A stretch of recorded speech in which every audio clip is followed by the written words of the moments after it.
Hello, and welcome to episode 34 of the Knowledge Panel Show, where today we'll be diving deep into technical SEO. So, without further ado, I'd love to introduce you to my fabulous guests. This is Andreas, Serge, and Nikki. So, then I'm going to let them introduce themselves. Andreas, if we could start with you. So, who are you? What do you do? And where do you come from? And what's your relationship to technical SEO? Hi, I'm Andreas. I'm the founder of Artios. We're an SEO consulting firm. I've been doing this a while. I first got into SEO 20 years ago. In terms of technical SEO, for me, it's all about making sure content is discoverable, and when it is discovered, search engines know what it's about. Mm-hmm. Serge? Thank you for having me here. My name is Serge and I'm CTO of JetOctopus. It's crawler and log analyzer.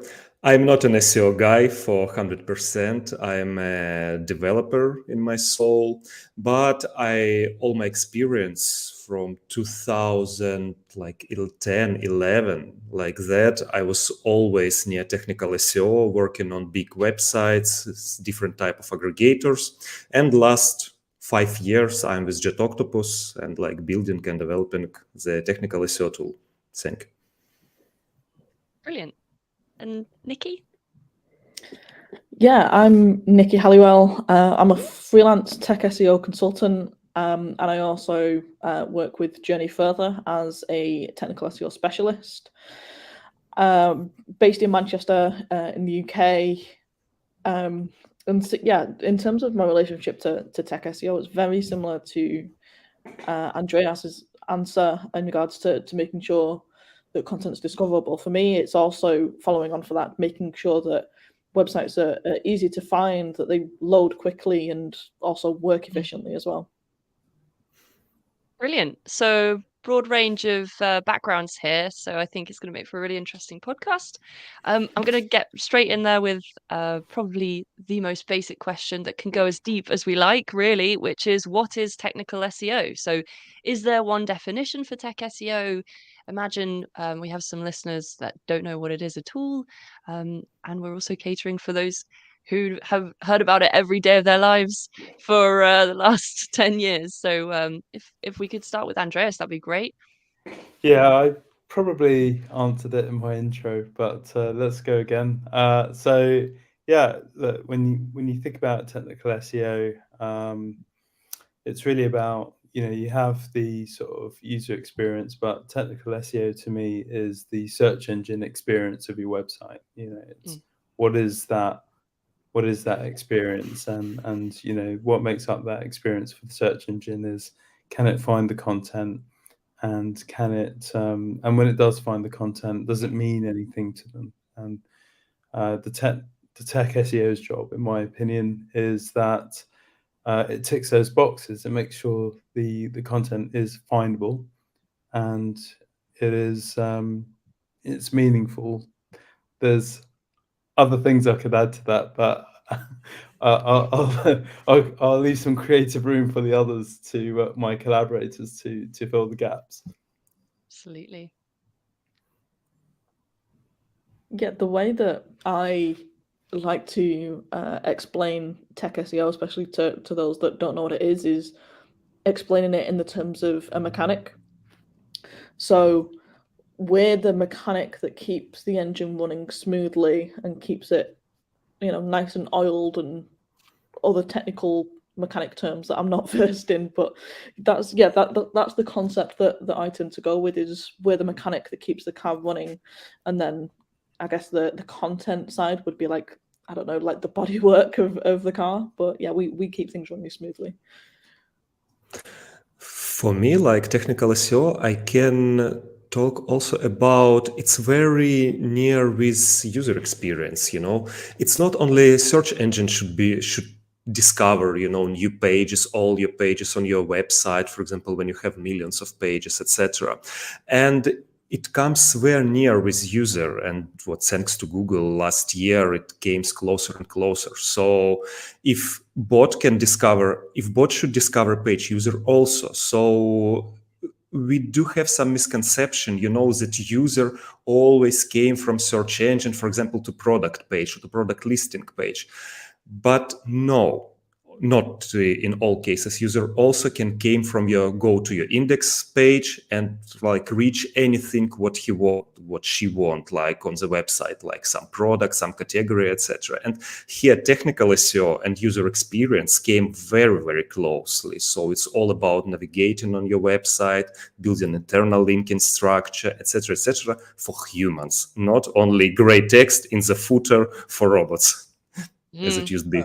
I think you make a really good point there, Serge, because a lot of assumptions are made by non-SEOs, which is that search engines have an infinite amount of resource to crawl and process a website, but that's the other part of technical SEO, which is to conserve those resources, so that and you get rewarded for it, don't you? If you are efficient and considered in the way you guide the search engines around your website to find all that content, especially from the homepage, you get rewarded for it. Any resource that is not wasted gets allocated to the pages that you want to be seen in the search engines. And from the site owner, I had a very interesting opinion. I talked with a guy who owned a ceramic tile internet shop and a huge website with, I don't know, like more than 100,000 SKUs on it. And I made a scan and I talking him like, look, here, obvious, clear problems, just fix them. It's like this. It's 1 week developer's job. And do you know what he told me? Like, I don't care. It's Google job, to crawl my website properly. I don't care at all. Google should work on it, not me. And what's interesting, the business is running good, but probably by PPC more as a traffic source. Yeah, but how many of their SKUs does Google actually know about, if that's the case? Less than a half, the truth is. Well, absolutely. I think that's always the most annoying, when you have these obvious problems that we can fix and it's still too hard to show them exactly why it should be worth their time. But I suppose maybe this is what this podcast can center around, is why is technical SEO worth your time? Which I'm really happy to explore with you guys. I was kind of going to go next into a little bit to try and narrow it down. Like, what things are you guys finding that you're working on more now from tech SEO, from maybe, I'm not sure too much about how long you guys have been in the business, but from about, from when you started at least to now, what has this shift been like? And maybe that can give our listeners a little bit of perspective into what maybe has been rumored that we need to focus on, as back in maybe 2 or 3 years ago, because things go so quickly and change so fast, as what are you working on today? What is your biggest problems with websites and your clients and people you're trying to help? As I've got more and more into my career, I've focused more on tech SEO. I mean, when I started, I thought the biggest problem on a website was meta descriptions. It's definitely not where I spend my time now. I saw an interesting thing on Twitter, actually. It was like a graph talking about the amount of time that you spend in SEO and the amount of time that you care about meta descriptions, and it was like goes down the longer you're in the industry. But yeah, I mean, a few years ago, it was lots and lots of emphasis on site speed, which is still where I do spend a lot of time, especially for large stores. But I also work on a lot of e-commerce clients, so I'm spending increasing time, especially with recent updates and things like that, just making sure that the site is efficient in terms of crawlability, which is what we've just been talking about with the number of SKUs, and actually just optimizing or adjusting site navigation and facets and filters and making sure that they're being used efficiently. And yeah, I mean, it goes back to what Andreas and Serge were both just saying about SKUs and making sure that your efforts get rewarded by search engines. Yeah, absolutely. I think that's a really good point of these things that we think that we're supposed to be looking at, things that actually we've been told to look at on the very surface. Well, since starting Tech SEO on my end, I've just found so many things that need to be fixed that I actually can't figure out sometimes where to start. So it's interesting that it's quite a common thing to start with meta descriptions and then fall into the black hole from there. Serge, you've got to pick your have something battles, to haven't you? Yeah. Yeah, I can tell here only one word, and the word is JavaScript. JavaScript, JavaScript, more JavaScript. And, when it was like 3 years ago, like we just started talking about JavaScript, etc., JavaScript SEO, and more. But now we're like, okay, now it's artificial intelligence. We're talking a lot on Twitter, but JavaScript is a tech SEO problem of modern websites, because all huge websites like big e-commerce, they are now, like in 2023, mostly switched to this JavaScript or in progress of migration to JavaScript version. And from our clients, I saw so many problems, so many cases, and the biggest problem is most problems are born on, from nothing, just because improper use of technology and use technology where is not, to be honest, suitable so well, and no, probably quality of developers or quality of tasks, what pass it to developers, leads a lot of indexation, crawlability problems, first of all. SSR, server-side rendering, is not so still popular, unfortunately. And after that, it leads to indexability problems, traffic drops, and like case studies, how we lost our traffic during migration to JavaScript, unfortunately. But okay, we do have examples from very successful migration, and it's also in terms of user experience. You came into a website and you see it's really became great, like, works very well. And we have some case studies on our blog at jetoctopus.com. Like after migration, they have 20% of traffic increase. But I saw a background of all this job and migration process. It was huge amount of time invested from all teams, all developer teams, and all SEO teams. And for my personal opinion, it's a huge problem for tech SEO, and it will be like many years further. Yeah, it's quite interesting. 20 years ago, JavaScript frameworks weren't even a thing. WordPress wasn't even a thing, let alone Shopify and HubSpot. And so what's really interesting is that a lot of the issues when I started were a lot of on-page elements, as well as the sort of content discovery and navigation. Now, a lot of things in content management systems are out of the box. You do get your sort of meta description fields and titles and all the rest of it. And a lot of these, especially like, I think Webflow takes care of all of that sort of thing. And they even give you the facility to sort of set your canonical tags and things like that. So that's really interesting. What I'm not seeing from these content management systems is that I don't think they quite got the memo when it comes to content discoverability. They don't know too much about orphaned URLs and things like that, and some of the issues as well mentioned by Nikki on making sure your facets are tight and clean and all those sorts of things. So I think that would be quite interesting for these content management system providers to sort of build on in terms of their SEO feature set. I mean, aside from the technical side, in terms of what I find challenging, I find a lot of my time is spent actually trying to quantify the monetary worth or the financial worth of what a technical change or issue is worth, because then it's much easier to have that conversation and get something prioritized in terms of, if you make this change, we estimate this is worth X amount of incremental revenue per month, and it just helps get people excited about it, technical SEO.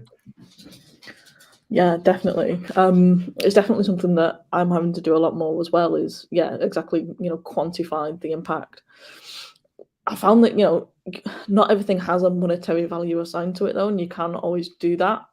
But one of the ways actually that I've got around it, and touch wood, seems to be working quite well with my clients in terms of getting their buy-in, is just using a framework like PIE, so like potential, importance, and ease. So each of them I would scale on, I would score on a scale of 1 to 10, which gives us a final score out of 30. And then that just gives clients something a little bit more tangible and sometimes a little bit more understandable when you can't assign a monetary value to do it. And yeah, so far that's working quite well in terms of getting their buy-in. Yeah, absolutely. So that's quite an interesting I think actually it comes up in almost all of the podcasts I've done so far, and probably in every industry ever, is how on earth do I quantify value? How do I actually say this? And it's really difficult, especially because even within our sort of definition of what tech SEO really is, um, there's still, I think, a little bit of debate of whether it's for the search engine, for the user, like, is it sort of this abstract thing with, internal linking, and then what are the rules and all of this. So it's a lot of keeping up with um, Google that, is quite difficult, and also very, very, very, very fast moving. So I guess um, let's have a talk about maybe some common misconceptions about tech SEO coming off of that, of how hard it is to sort of demonstrate value. I mean, some of the challenges that you guys have faced in your careers so far, apart from demonstrating value, is like potentially, so how can you tell people this is worth it? And what are the common misconceptions that you're being faced with? Maybe that it's a quick job, or that it's something that can be done once. And I'm just interested to hear. So what was your question? So just more about like the common misconceptions that you've been faced with from clients, or people expecting very specific things from tech SEO that maybe Yeah, so I think one of the things I come across is that a business will think that tech SEO is some sort of magical fairy dust that you sprinkle on to a website, and they'll say, oh yeah, you tell us what the magic keywords are that we need to sort of put into our meta fields, and we'll come out smelling the roses. And it's just like, well, in this particular, on one particular case, it was just like, look, you can optimize these 80 pages you have in your website, but your competitors have like over 10,000 pages. It's just like, it doesn't matter if you optimize those 80 pages to the hilt. It's going to make zero difference. Like, this is not where the area of focus should be here. It's not tech SEO, ironically. Yeah. I can add a bit about misconception of SEO specialist, because I'm talking mostly with them, and my personal and of course about big websites, because I live in a big website university. And one of misconception about technical SEO and results from it. So when you fix your 404 pages, redirects, chains, etc., like some slow pages, it's just very, very beginning of technical SEO. It's just first class of elementary school or something like that. And technical SEO starting after. when you go in to clean your trash pages, thin content, and after you will know like less pages on the website probably gives you more traffic rather than creating a lot of like, you know, hundreds of thousands unnecessary like thin pages. And after you came to internal linkings, and internal link have a lot of articles, a lot of podcasts often about internal linking, and it's very easy from the first sight when you like realize it, but it's very, very hard to integrate, especially on a big e-commerce, and you have to put so many efforts like to describe and why owners should invest like months is probably of developers team to implement internal linking. And not if you did some wrong about your from the first steps, it's probably will be useless. Like it won't give you anything more. And here, like a senior level of technical SEO, and unfortunately, not so many specialists doing that. And I know like guys and girls I can calculate them on one of my hand, who really make a great results, you know, with optimizing the internal linking formula, like changing about how changed impressions from Google Search Console, clicks, and they have a huge results. Like, you know, it's very interesting to talk with them. And here's like a top level of tech SEO for me. Yeah, I'm quite glad you kind of brought that up as well. I think I personally have a few bits to say on internal linking and how hard it is to explain. Well, I'm trying often to explain internal linking based on entities, and then entities is often its own rabbit hole of tech SEO that it's becoming really difficult to try and explain that, you know, it's mutually beneficial to both pages or all pages when we start to connect these internal linking based on entities, because it improves the search engine understanding. And then the next questions are often, what on earth is search engine understanding? And I sort of go, that's a great question. And then we go back into the existential loop that is tech SEO. Sorry, Nikki, I think you were sort of coming in with something. I was, yeah, but actually, what you were just saying that reminded me of another recent conversation that I had with a client, which was they'd had some content written for their website, and you know they had internal links, but they also had external links to the site, and this was a particular niche where they were linking out to articles in the NHS. And I come to discover that he had a rule where he would blanket no follow links to external websites, because his thought was he didn't want to waste Google's crawl budget on other sites. And that came into the education piece of, first of all, why you need to link to external sites, and also that's not how SEO on the internet works. So it was, yeah, that was quite a conversation that we ended up having, because he just didn't get any of the reasons why you would want to link out to another website other than his own. He was worried about it diminishing his crawl budget, and sending traffic to the NHS was a concern for him, which was quite funny. Very considerate of him. I know. Yeah, of all the problems the NHS has, I don't think it's around them getting too much traffic. But you never know. Just from this one website, that could change it all.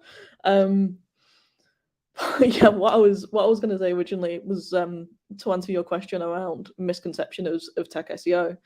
I think one of the ones that I come across a lot is that it's just something that you can do once, which certainly isn't the case. It's not something where you can just set it and forget it. I think the common example is site speed, right? So people think, oh, you just fix your site speed once and then that's it forever. Your site speed will always be good. You'll always be a 10 out of 10 in site speed. And they don't understand that, you know, another member of staff adding images that's not optimized can basically undo all that work, or somebody adds a new feature that's very JavaScript heavy, and that just affects everything else. And yeah, it's just interesting that I mean, I guess that's what I like so much about tech SEO as well. It's always changing. There's always something to do. And there's Developers always broken something. well, that Every too, release. yeah. Yeah, I think that's really interesting. I think it sort of ties into also how we as tech SEOs have to communicate to a team, and the team is often not interested in what we have to say, which is really goes back to even how we described tech SEO at the very beginning, which is always like this foundational sort of actually, Nikki, how you said it with the mechanics. When things get broken, will come running to us, but actually there's, we could have prevented this in the first place if we'd all communicated. Yeah, I don't know if you guys have much experience with this, Andreas. If you're gonna Yeah, totally. I mean, so it's a bit of a carrot and stick situation. So I tend to now, where I can, lead with carrot, which is this is how much money you could make, or this is Mm. what I've quantified as the opportunity. In terms of the stick, I would go with the kind of maybe the more sort of data science angle. So it's not so much as a stick as in punishment, but it's more kind of trying to use some numbers or facts to sort of say, okay, well, these are your issues, and these when we add up all of the URLs that are affected by this issue, this is how much traffic is affected. This is how much traffic they currently control. So obviously, if you were to fix this, then referring to the PIE method of Nikki, you try and allude to the potential that you could get if you were to fix it. So that, I mean, one thing with when working with developers is that they respect facts and an argument that is put together logically and based on some data. So there's a bit of a story. 10 years ago, I actually wanted a career outside of SEO and retrained in data science, but actually it made me fall in love with SEO again because it helped me see SEO in a completely different way. And I saw how just one of the applications of data science could be used to try and come up with these facts, if you like, or data to try and help get things over the line from a developer conversation perspective. It's actually really, really cool, and really cool insight into the tech SEO, to be honest. It's quite an emotional one that I quite like, which you don't really get. It's actually such a lovable job. So there'll be some people listening that probably will just be worried that it might be so difficult. There's these lots of challenges, but actually it's really cool to hear you say that. I cannot hear Go ahead. my 5 cents about relationship with developers because I was on the other side when SEO and for SEOs, when you, for example, got an accept from site owner or project manager, etc., for some SEO task, you came to developers, you like, hey team, like make me here, make me this, and after you got not something what you expected, and it's pretty common case for like when your task was understood wrongly. And here, what I remember, like me as a developer, when I got some task from SEO, like pretty, common task for internal linking, it's my favorite, and it was so hard to implement, and a lot of misunderstanding, and it comes from one simple thing. SEOs thinking as a Google in terms of page connected with link, some page. How think developer of some e-commerce, of some, I don't know, catalog classified? He think product, links to category links to another category, and you simply talking in different languages. You're talking about the same thing, but in different languages, and here causes a lot of misunderstanding. And I do recommend, like when working with developers, trying them to understand, like, look, I understand you're thinking like in objects, but we are here about pages, and Google think about pages, how they related, and it will help you a lot with developers, and help them to understand how it works. And after developers realize it, how Google works, it's tells them about PageRank algorithm, they will be very like enjoying it, some hard technical stuff, and will make your tasks pretty, more easily and helpful. Brilliant. Thanks, Serge. So kind of both perspectives there. It's such a common thing to just be speaking in completely different languages, and that's what makes it so hard, but also so rewarding when it goes right, I think. But okay, I'm gonna go in from a bit of a different perspective now, and kind of ask you guys for some key points to be thinking about for either new SEOs or people who maybe aren't even really SEO minded, but know that they have to do this weird thing called tech SEO. So they're starting a new website, or they've got something coming from like the ground up, maybe a hobby or something, along these lines. What can we give them as wisdom to really start on that feels an easy and um, manageable way to be discoverable, crawlable, all of these things? We can start as basic as possible, or you can go in and try and explain these schema types and these kinds of things if you want. I don't really mind. Let's get into it. I think it would be great to give some people some actual, plugins are we talking about, or is this something we can just do if we're being mindful all the time about internal linking and stuff like this? Sorry, so pretty long-winded question, but more to do with what should we be thinking about from the very beginning of a website in terms of tech SEO? Read Google guidelines. They're cool. Google guidelines. They're written really in simple language, and not go into schema and etc. But the basic principles, they're very cool, and I read them a lot, just to be updated. And for me, it's like the first step. And after, I can say something like, when someone wanted to learn a new language, what should you do? Where should you go? You go in, get some book, go into some teacher, watching YouTube videos, and there are no one place of information, and every place show you from different perspectives. And here, but in SEO we have Google guidelines. It's the first step, and after go further. Yeah, I mean, a lot of my time I've spent in ad agencies and stuff, and it never stops to confound me when you got someone coming in starting a career in SEO, and the best way to learn, in my opinion, is create your own website. Just create your own website, try and get it indexed, try and get it crawled, try and do some SEO. Like, how can you expect to be paid to do your job and do it well? It's almost like having a driving instructor that doesn't know, that has never driven a car. Like, I just don't get it, honestly. Like, and you've got these kind of juniors, and that's not to say I'm juniorist, but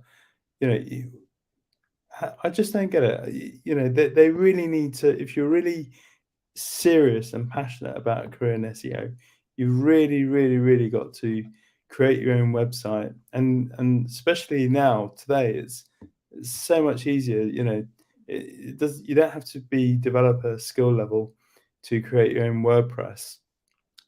For just as a starter, just get into it. Try and rank for some made up search phrase so that you don't need to worry about ranking for something ridiculously competitive that requires links. So that would be my advice. Yeah, I'd agree wholeheartedly with that, and don't be afraid to break things as well, especially when it's your own website. I mean, that's the best way to learn. That's how I figured out what to do, but also importantly, what not to do. And it's definitely better to break things on your own website than it is on a client website. So yeah, just try things out, right? Even if you've got like a new idea or a new thing that you've seen on Twitter or on a podcast, try it out on your own website first, figure out how it works, have a play around, get into the weeds, and then you can think about applying that to other websites. Yeah, I mean, start a website is an absolutely great tip. And Andreas, like, you know, there's so many good like SEO plugins as well that you can try these days that help to do the groundwork for you. But just use one. I keep seeing like WordPress sites that have like 3 different SEO plugins on the site. They all do the same thing, but they think that they need all 3 of them to rank, and actually they're fighting against each other because one of them's trying to control the sitemap, the other one's no indexing pages, and they're all saying completely different things. So pick one and stick with it. And again, same with that. Mess around with it. See what the different features of the plugin do, and if you actually need that plugin at all. But also don't get caught up on traffic lights that some of these SEO plugins do. I mean, everyone loves a green light. It looks nice and it looks pretty, but you don't need a green light to rank. That's not what's going to get you to number 1 on Google or even number 100 on Google. It's not the amount of green lights that you have on your website.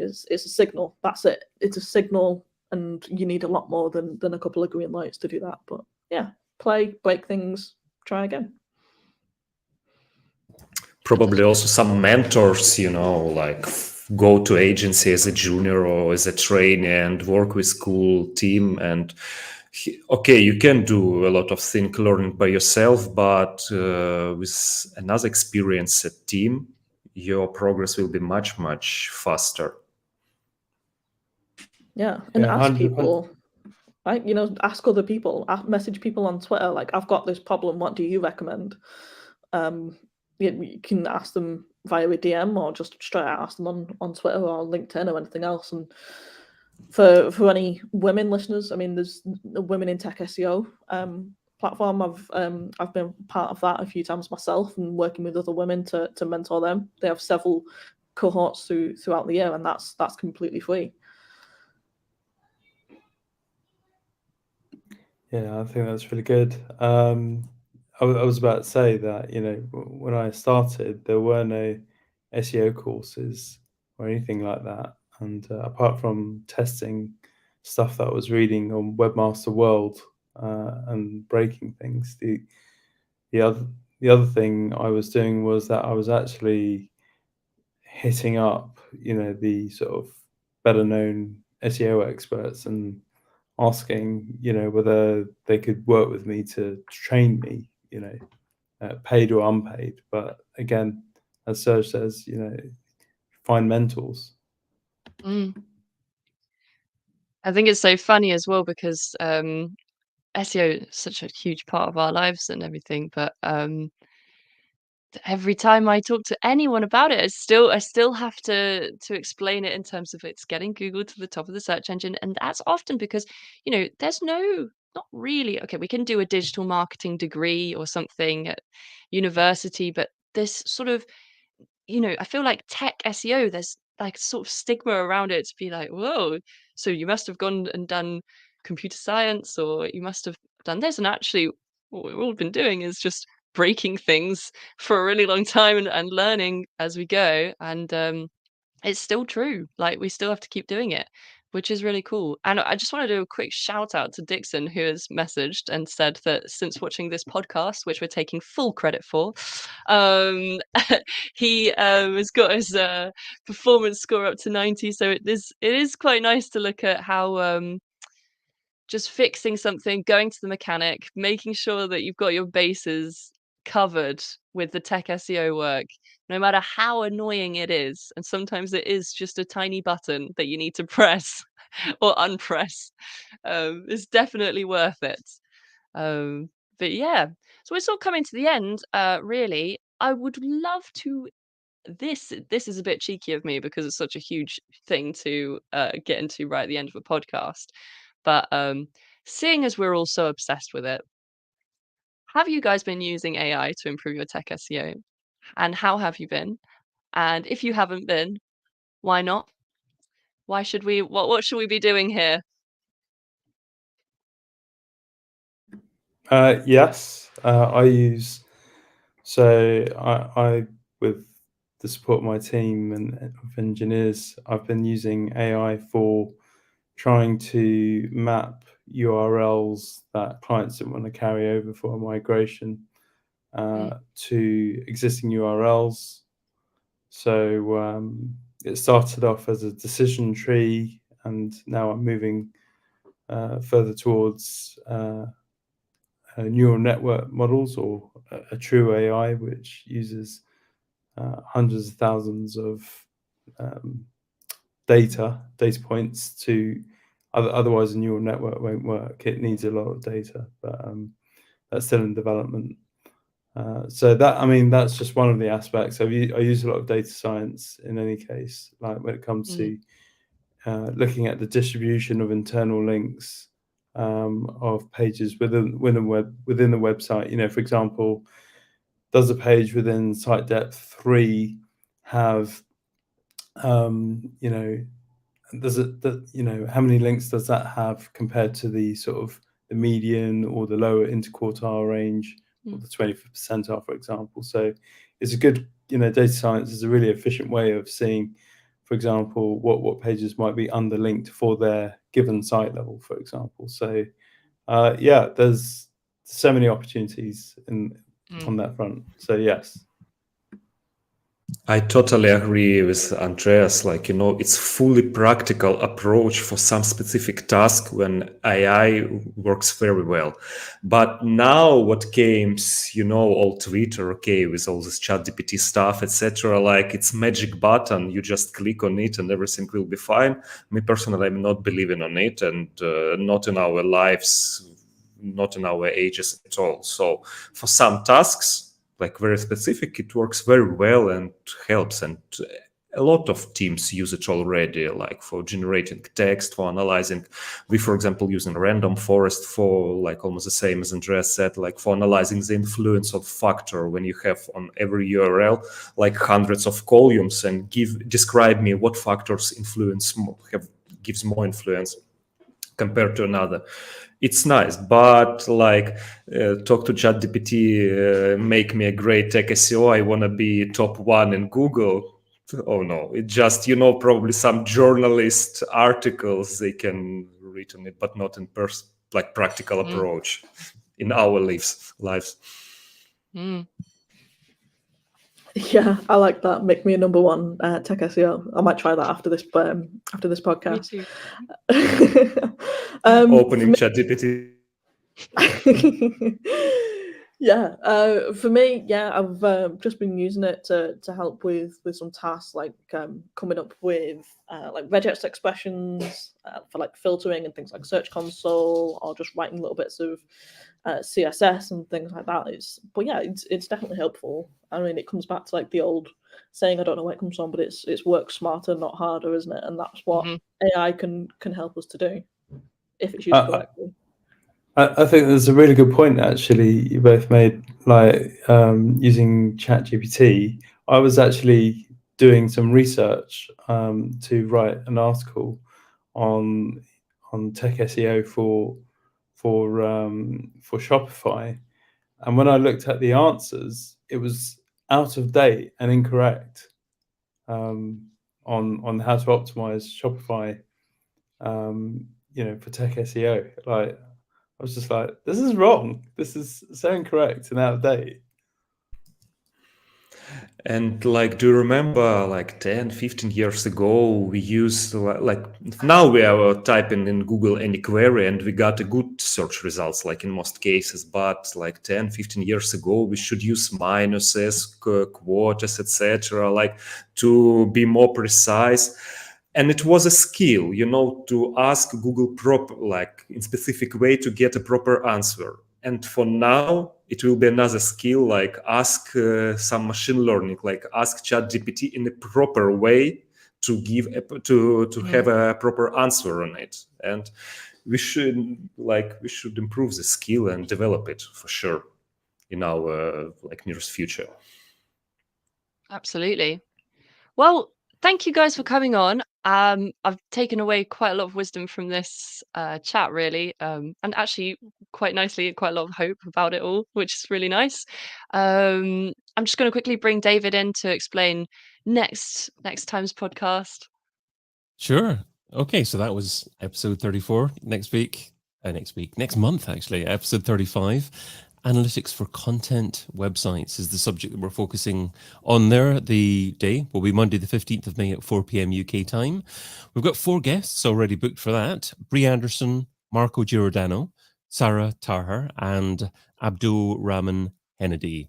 Go to theknowledgepanelshow.com to sign up to watch us live. I know that quite a few people consume this content on Apple Podcasts, Spotify, and other great podcast platforms, but we're great to have you live. If you can make it next time to interact a little bit, ask your own questions next time. So try to sign up to that to watch us live next time. Brilliant. Thank you so much to my guests for coming on as well. And yeah, we'll reconvene next month. Thank you for having us. Thank you. Bye-bye. Yeah, thanks. It's been good Bye. fun. Bye. Cheers.